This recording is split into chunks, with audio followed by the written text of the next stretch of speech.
ఇప్పుడు రాష్ట్ర ప్రభుత్వం రోడ్డు ప్రమాదాలను కూడా ఒక తీవ్రమైన సమస్యగా గుర్తించిన సరిహద్దుల్లో యుద్ధంలో చనిపోయే సైనికుల కంటే ఎక్కువ ఈ రోజు రోడ్డు ప్రమాదాలలో చనిపోతున్నారు.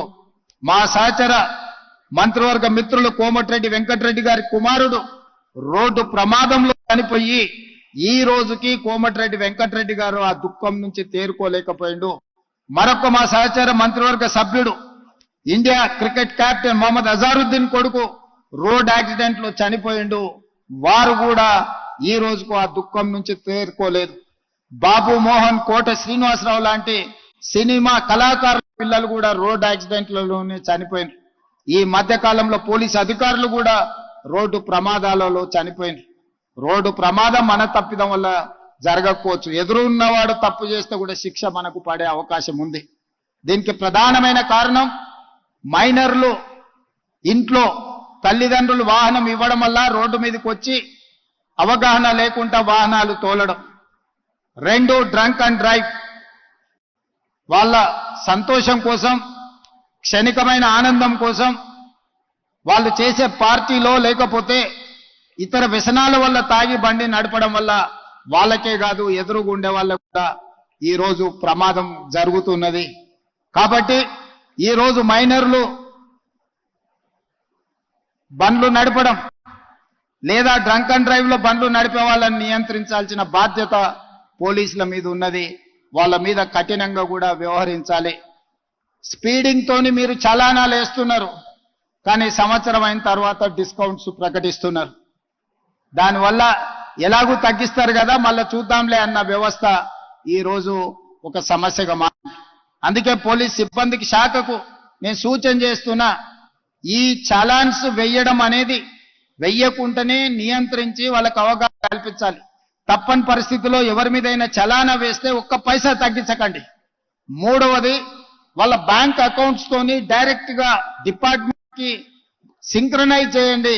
ఎప్పుడు చలానా పడితే ఆటోమేటిక్ గా వాళ్ళ అకౌంట్ లోకి వెళ్ళి డిడక్ట్ అయి పోయే విధంగా ఈ రోజు బండి రిజిస్ట్రేషన్ కు వచ్చినప్పుడే ఆ బండి యజమాని యొక్క ఖాతాను మీరు తీసుకోండి.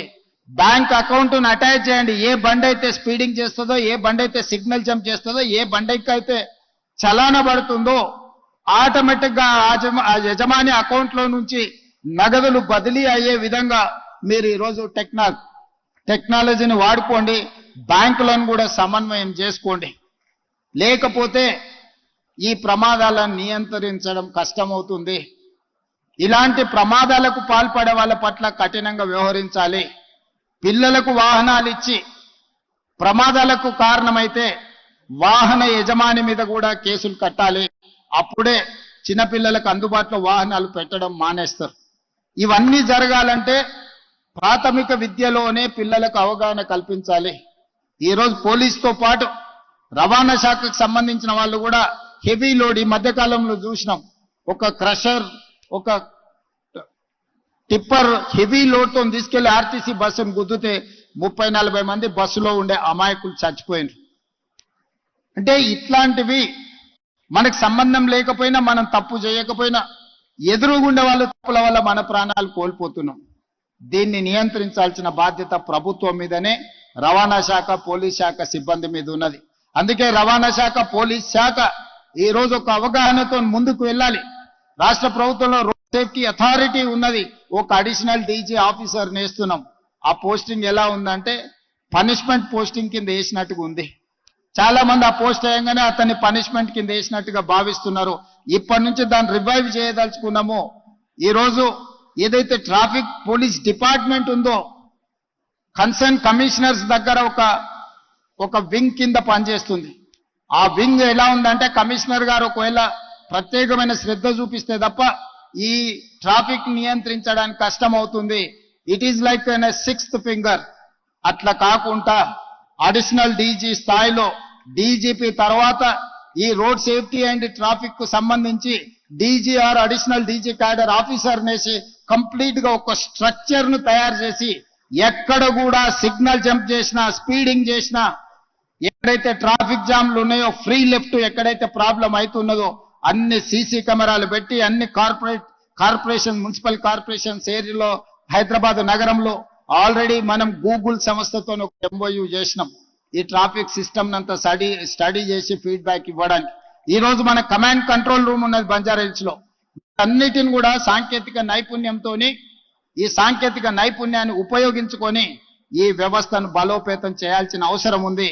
రీసెంట్ గానే నేను పోలీస్ టాప్ ఆఫీసర్స్ కి ఇన్స్ట్రక్షన్స్ ఇచ్చిన ఈ ట్రాఫిక్ కు సంబంధించిన కంప్లీట్ వ్యవస్థను మనం ఈ రోజు పూర్తిగా నిర్ణయం తీసుకునేది ఉంది. ఎట్లయితే హైడ్రా, ఎట్లయితే ఈగల్, ఎట్లయితే సైబర్ క్రైమ్ ని మనం స్ట్రెంగ్తెన్ చేసినామో ఈ రోజు ట్రాఫిక్ నియంత్రించడానికి కూడా పోలీస్ డిపార్ట్మెంట్ ను ఈ రోజు నియంత్రించాలి. ఒకప్పుడు లా అండ్ ఆర్డర్ ప్రాబ్లం ఉండే, లా అండ్ ఆర్డర్ లో మర్డర్స్ ఇట్లాంటివి ప్రాబ్లం ఉండే. ఈ రోజు లా అండ్ ఆర్డర్ కాదు, ట్రాఫిక్ లో జరిగే యాక్సిడెంట్స్ మర్డర్స్ కంటే ప్రమాదమైనాయి. ఒక్కొక్కసారి 20 మంది 30 మంది కూడా ఒక ప్రమాదంలో చచ్చిపోతుందంటే ఇవన్నీ మనుషులు చేసిన తప్పిదాల వల్ల జరుగుతున్న హత్యలుగానే భావించాలి. వీటిని నియంత్రించాలి అంటే ట్రాఫిక్ విధి విధానాలను ట్రాన్స్పోర్ట్ కమిషనర్ గారు కూడా విధి విధానాలను కంప్లీట్ గా ప్రక్షాళన చేసుకొని ఒక నూతన చట్టాన్ని తెచ్చుకోవాలి. ఈ నూతన చట్టం పాఠశాల స్థాయిలోనే విద్యార్థులకు అవగాహన కల్పించాలి. వాళ్ళ బాధ్యతను పెంచాలి. ప్రతి వీక్ ఒకసారి స్కూల్లో, ప్రతి వీకో ప్రతి నెలకో స్కూల్స్ తోని కోఆర్డినేషన్ చేసుకొని ఆ పిల్లలని సిగ్నల్ వ్యవస్థ మీద అవగాహన కల్పించే విధంగా, ట్రాఫిక్ ను నియంత్రించే విధంగా వాళ్ళని రోడ్డు మీద వాళ్ళని ఒక క్రమశిక్షణ కలిగిన భారతీయులుగా తీర్చిదిద్దాల్సిన అవసరము అధికారుల మీద, రాష్ట్ర ప్రభుత్వం మీద ఉన్నది. తప్పకుండా వీటన్నిటిని ప్రక్షాళన చేస్తాం. ఈ రకంగా తెలంగాణ రాష్ట్ర ప్రభుత్వం ఇప్పుడు ట్రాఫిక్ సమస్యని, యాక్సిడెంట్స్ ని, రోడ్ సేఫ్టీని ఒక ప్రధానమైన ఎజెండాగా తీసుకుంటుంది. దీనికి విధి విధానాలు రూపొందించి క్రమశిక్షణ కలిగిన అధికారులకు బాధ్యత ఇచ్చి దీని ఒక టాప్ ప్రయారిటీ టాస్క్ కింద తెలంగాణ రాష్ట్ర ప్రభుత్వం తీసుకుంటది. దానికి సంబంధించిన చర్యలు తీసుకోవాల్సిందిగా డీజీపీ గారికి సూచన చేస్తూ ఒక మంచి కార్యక్రమాన్ని అలైవ్ అనే కార్యక్రమాన్ని తీసుకొని అవగాహన సదస్సు కార్యక్రమాన్ని ఏర్పాటు చేసినందుకు పోలీస్ శాఖను అభినందిస్తూ మీ అందరి దగ్గర సెలవు తీసుకుంటున్నా. ధన్యవాదాలు.